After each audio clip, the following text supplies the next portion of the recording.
দেশে বিরাজমান রাজনৈতিক পরিস্থিতিকে সুষ্ঠুভাবে পরিচালনা করার জন্য ইন্টেরিয়াম গভর্নমেন্ট এই উপদেষ্টা মণ্ডলী আপ্রাণ চেষ্টা করে যাচ্ছেন। আমরাও জনগণ, সকল রাজনৈতিক দল যারা হাসিনা বিরোধী আন্দোলনকারী ছিলেন তারা সবাই সমর্থন দিয়ে যাচ্ছে। কিন্তু সমসাময়িক কিছু আইন শৃঙ্খলার অবনতি হচ্ছে, রাস্তায় দাবি দাওয়ানে নেমে পড়ছে, রাস্তা বন্ধ হয়ে যাচ্ছে, নির্বাচন কমিশনের সংসদীয় আসন নিয়েও কথা হচ্ছে, রাস্তা অবরোধ হচ্ছে, ভাঙচুর হচ্ছে। সব কিছু মিলিয়ে আমি মনে করি যে প্রফেসর মোহাম্মদ ইউনূস এবং তার উপদেষ্টা মণ্ডলী যে ঘোষিত নির্বাচন, সেই নির্বাচনটা সঠিকভাবে করবেন এবং যারাই জনগণের প্রত্যক্ষ ভোটে পছন্দসই ভোট দিতে পারবেন সে ব্যবস্থা করবেন এবং যারাই সরকার গঠন করবেন তারা অতীতের সকল কিছুর অভিজ্ঞতা নিয়েই দেশ পরিচালনা করবেন। নির্বাচন নিয়ে শঙ্কা, সংশয় শুধু বিএনপি জাতীয়তাবাদী শক্তির নয়, অনেকেরই।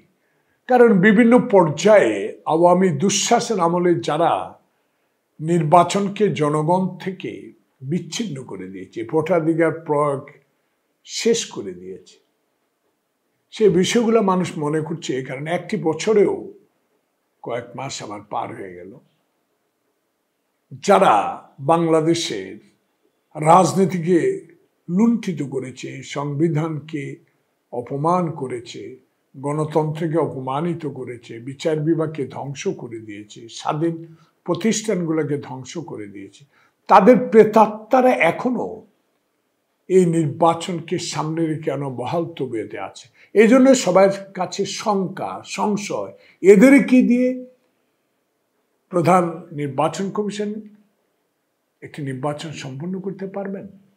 উনি প্রধান নির্বাচন কমিশন থেকে আশ্বস্ত হয়েছে উনি পারবেন।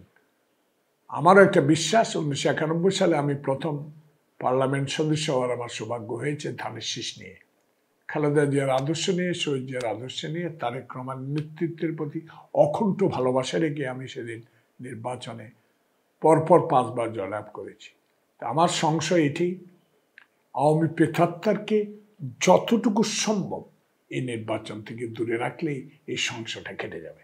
যখন নির্বাচনের রোডম্যাপ ঘোষণা করা হলো, ফেব্রুয়ারির প্রথমার্ধে একটা নির্বাচন দেওয়া হবে, সরকার চিঠি দিয়েছে, এই সংশয়টা, এই সন্দেহটা, এই ষড়যন্ত্রটা আসছে কোত্থেকে এটা বের করতে হবে।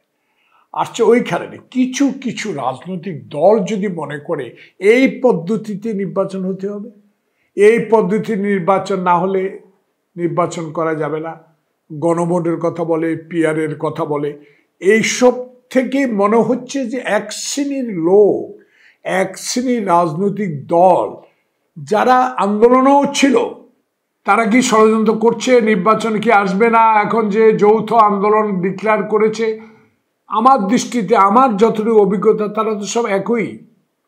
এখন যারা বাইরে এনসিপি আছেন, নুরুল হক নুরুর গণ অধিকার পরিষদ আছেন, আরও অন্য কয়েকটা দল আছেন, 8 দল ছিল এখন 5 দল। তাহলে কিছুটা চিন্তা ভাবনা করে কথা বলা উচিত যে তারা নির্বাচনে আসবে কি আসবে না, এটা তাদের বিষয়।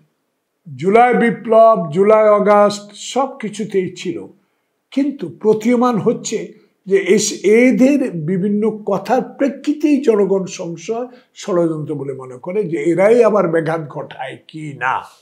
জামাতকে নিয়ে যে সন্দেহ করছেন, জামাত একসময় আমার খুব কাছের বন্ধু ছিলেন, একসাথে আওয়ামী বিরোধী, ফ্যাসিস্ট বিরোধী আন্দোলন সংগ্রাম ছিল। এখন যেহেতু দেশে ফ্যাসিস্ট নাই, তাদের রাজনৈতিক কৌশল থাকতে পারে, সে কৌশল তারা ঠিক করবে। তাদের কৌশলটা আমি বলে দিতে পারি না তারা কি করবেন, কিন্তু আমার একটা আত্মবিশ্বাস জামাতে ইসলাম আছে। তারাও তো আওয়ামী লীগের সময় অনেক কিছু হারিয়েছে, তারা আওয়ামী লীগের সময় অনেক মামলা ঘাড়ে নিয়ে পালিয়ে বাড়িয়েছে। আমরা তো আয়না ঘরে গিয়েছি, খুন হয়েছি, গুম হয়েছি। তাই সেগুলোর দিকে নজর রেখে আমি জামাতে ইসলাম বাংলাদেশকে অনুরোধ জানাবো, আসুন না সবাই মিলে আমার ভোট আমি দিব, এমন একটি নির্বাচনের মাধ্যমে জনগণ তার চাঁদাবাজি এই বিষয়টা এখন বিএনপির আদর্শে বিশ্বাসে না, বিএনপিকে পছন্দ করে না, এমন কিছু লোকের মুখে দিয়ে বের হচ্ছে। চাঁদাবাজি পুরা ঢাকা শহরে প্রায় কত 2 কোটি লোক, তার মধ্যে 2 জনে করলে বিএনপির নাম কেন হবে?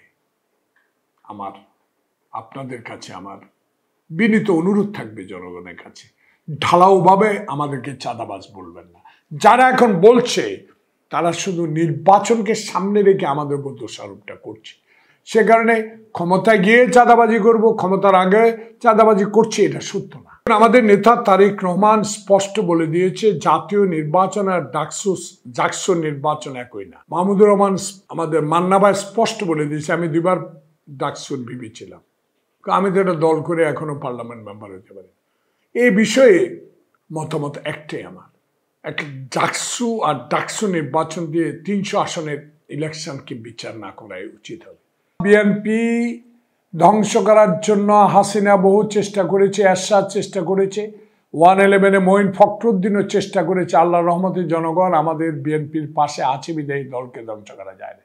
মইনি আহমদ চেয়েছিল তারেক রহমানকে শেষ করে দিবে, তার এক ভাইকে শেষ করে দিয়েছে। সেখানে আমাদের আশ্বাস বিশ্বাস, আমরা সংগঠিত, আমাদের শক্তি সাহস, আমরা বেঈমান না, আমরা জনগণের পক্ষের শক্তি। সেই জন্য আমরা স্পষ্ট বলতে চাই, আমাদেরকে কেউ আন্ডার এস্টিমেট করুক আমরা সেটা চাই না।